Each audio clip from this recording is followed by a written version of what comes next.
Miranda a été arrêtée par un policier sur une route déserte. Le comportement de l'agent était tout sauf ordinaire, ce qui a mis Miranda mal à l'aise et suspicieuse. Elle comprenait le danger de la situation et savait qu'elle devait prendre des précautions.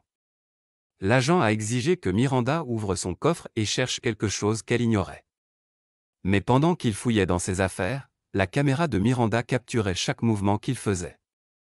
Elle n'avait aucune idée de ce qu'il cherchait, mais elle savait qu'elle devait garder la caméra en marche. Miranda se tenait à côté de la voiture de police pendant que l'agent vérifiait le coffre. Il n'avait aucune idée qu'il était filmé. Il a même éteint sa caméra embarquée pour cacher les preuves de son comportement répréhensible. Puis il a vu quelque chose dans le coffre de Miranda qui l'a fait l'arrêter immédiatement. Miranda a été emmenée au poste de police et a finalement pu présenter la vidéo qu'elle avait prise plus tôt aux policiers. Ils ont regardé, incrédules, les actions de l'agent qui était exposé. La preuve était tout ce dont Miranda avait besoin pour garantir sa liberté et laver son honneur. Alors que Miranda marchait libre, elle ne pouvait s'empêcher de se demander ce que la police cherchait dans son coffre. Était-ce quelque chose de dangereux ou d'illégal? Pourquoi cet agent en particulier était-il si déterminé à le trouver? Elle était déterminée à trouver toutes les réponses à ces questions. Miranda avait connu beaucoup de chagrin dans sa vie. Son mari avait disparu il y a quelques années et elle avait dû s'occuper seule de leur fille. Elle était dévastée par cela, mais elle n'avait presque pas eu le temps de le traiter avant que la situation suivante n'éclate. Miranda était sans emploi depuis au moins un mois quand elle fut enfin sélectionnée pour un entretien. Le mari de Miranda avait laissé sa voiture de luxe derrière lui lorsqu'il a disparu, ce qui était étrange, mais pas aussi étrange que ce qui se passa ensuite. C'était le matin avant l'entretien et Miranda venait de déposer sa fille à l'école. Elle était assise à la table de sa salle à manger en train de se préparer pour l'entretien lorsque la sonnette retentit. Elle ouvrit la porte et ne trouva personne, mais une boîte en carton était sur son porche. Elle entra la boîte et la trouva étrangement légère. Elle pensa peut-être que l'un des enfants du voisin avait joué un tour et qu'il n'y avait rien dans la boîte, alors elle la posa par terre dans son garage. Mais elle réalisa vite qu'elle s'était trompée.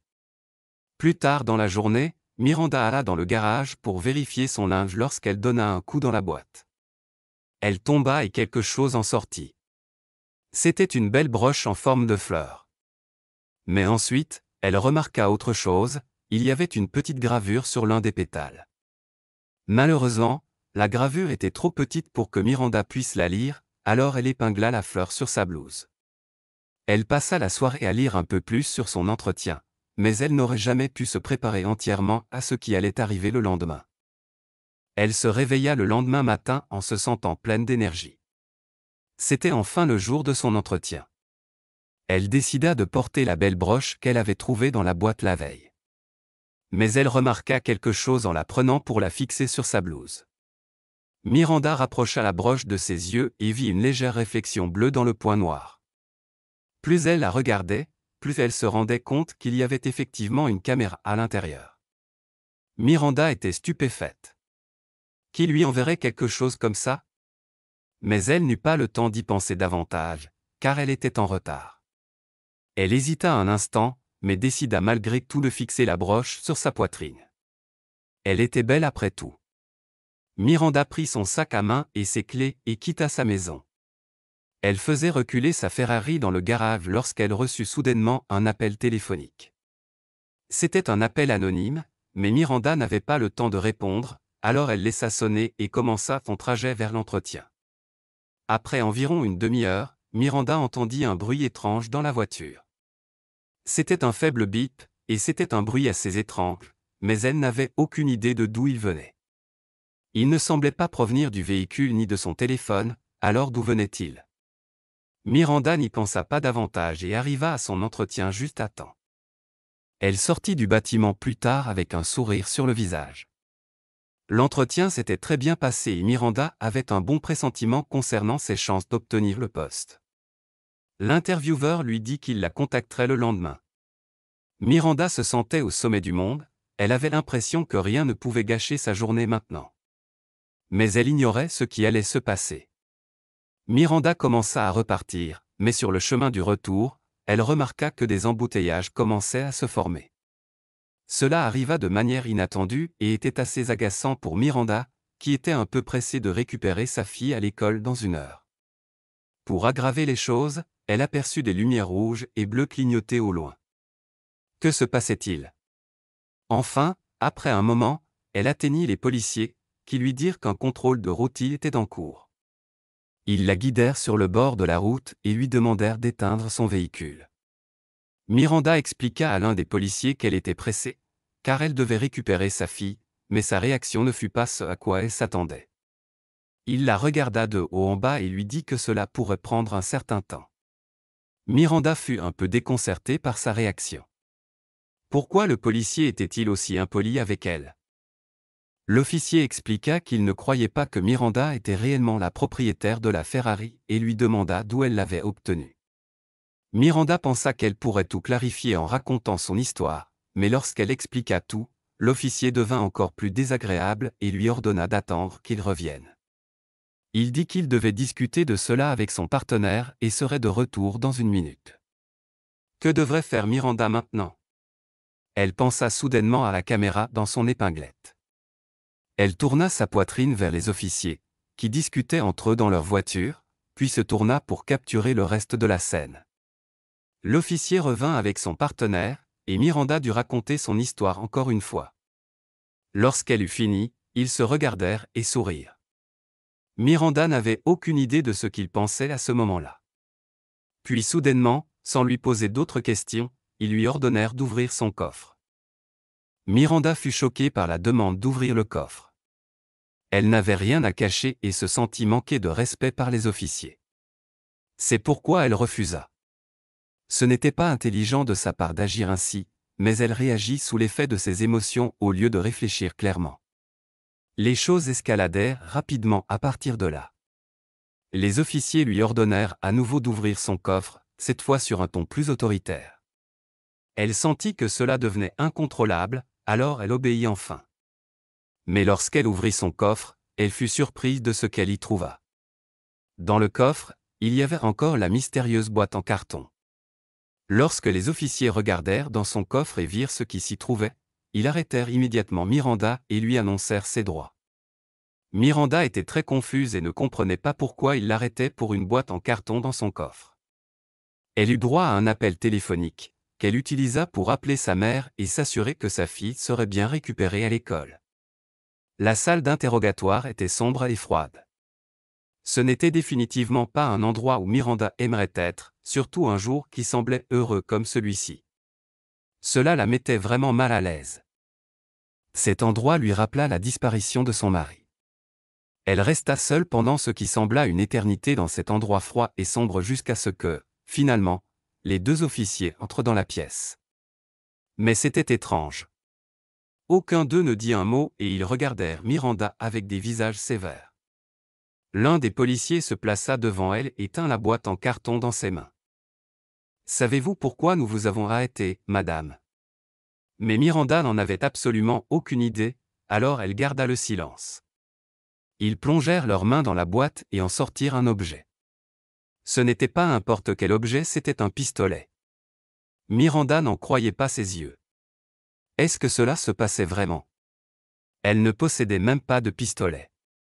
Ce n'était pas là avant.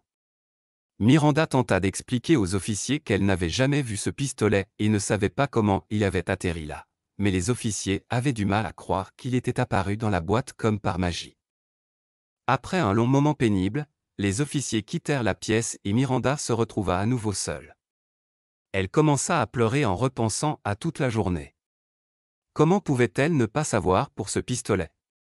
Elle détestait les armes à feu et ne voulait surtout pas d'elle chez elle. Était-ce un bien de son mari? Elle fut transférée dans une cellule peu de temps après et n'entendit plus parler des officiers avant quelques heures. L'un des officiers revint et lui annonça que sa caution avait été payée. Miranda était libre de rentrer chez elle, mais elle n'en resterait pas là. Elle avait tellement de questions qui tournaient dans sa tête.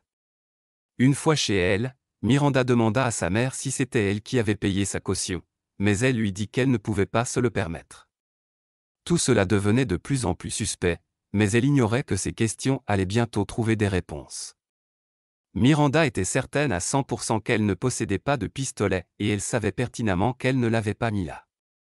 Elle n'avait jamais tenu d'arme à feu, donc il était évident que quelqu'un d'autre l'avait mise là et avait peut-être essayé de la piéger. Maintenant, elle devait découvrir qui avait fait ça. Elle se souvint alors de quelque chose. Son mari avait installé une caméra dans l'un des coins du garage lorsqu'il avait acheté sa Ferrari.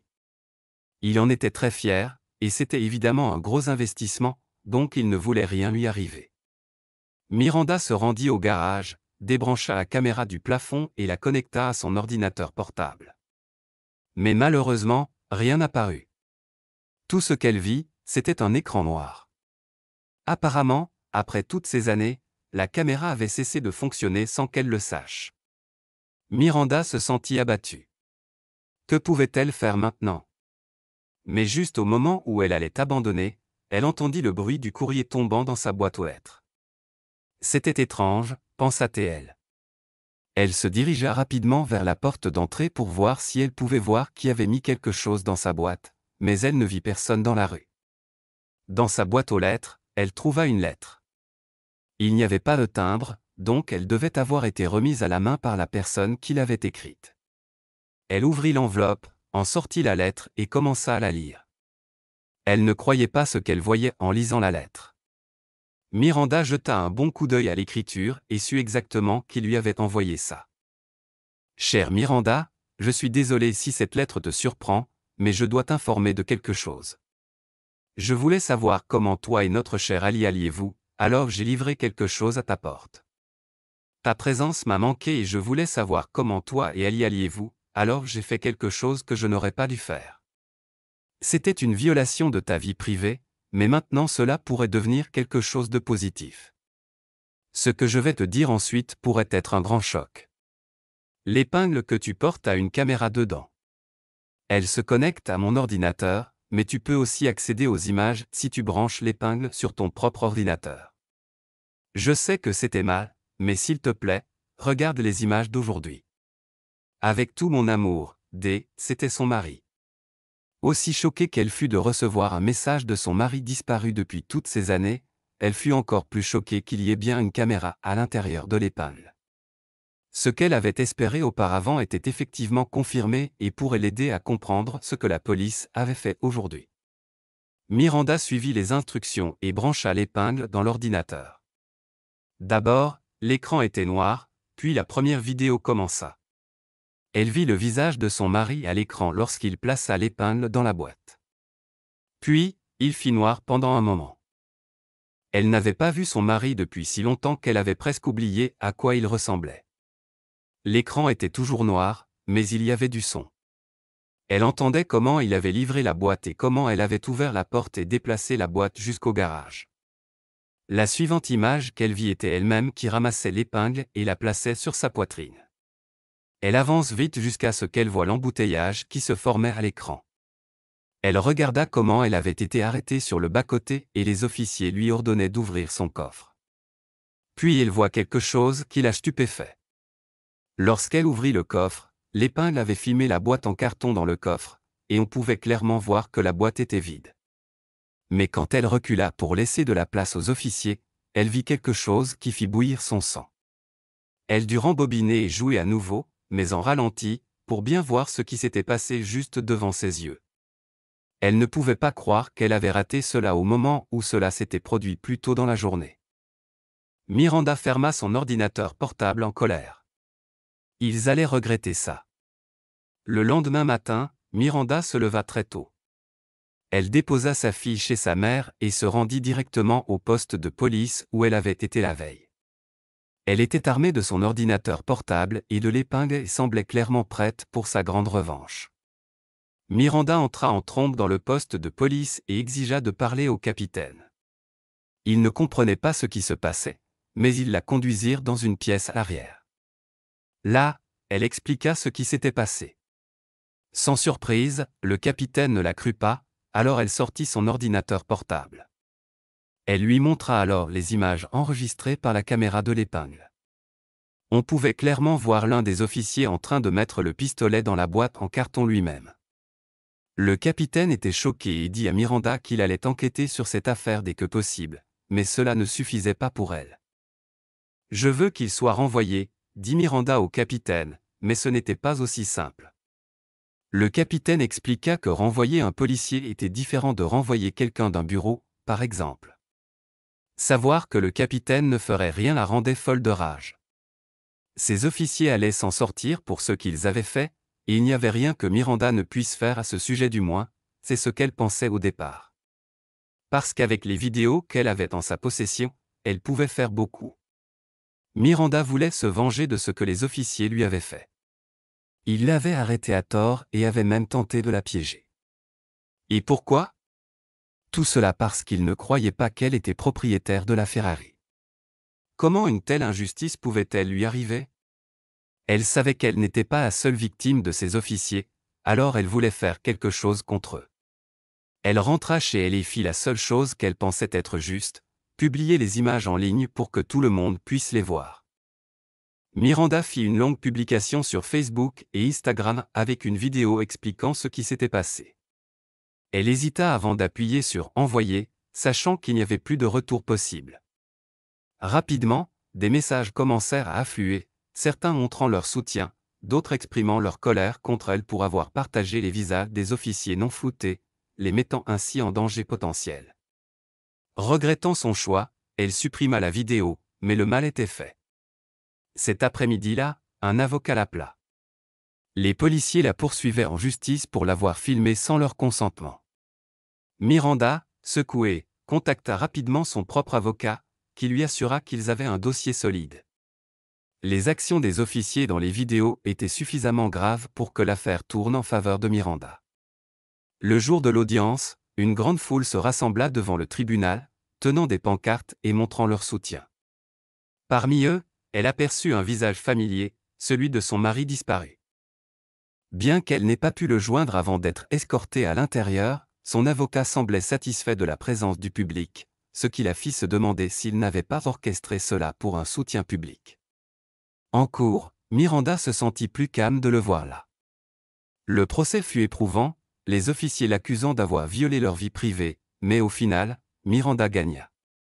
Les officiers furent renvoyés pour leurs actions, bien qu'elle payât une petite amende pour avoir posté les vidéos. À la fin, Miranda se sentit justice rendue. Elle avait empêché ces officiers de nuire à nouveau à d'autres. Merci beaucoup d'avoir regardé. Si vous avez apprécié cette histoire, n'oubliez pas de cliquer sur « J'aime », de vous abonner et d'activer la cloche de notification pour ne jamais manquer un autre récit incroyable comme celui-ci.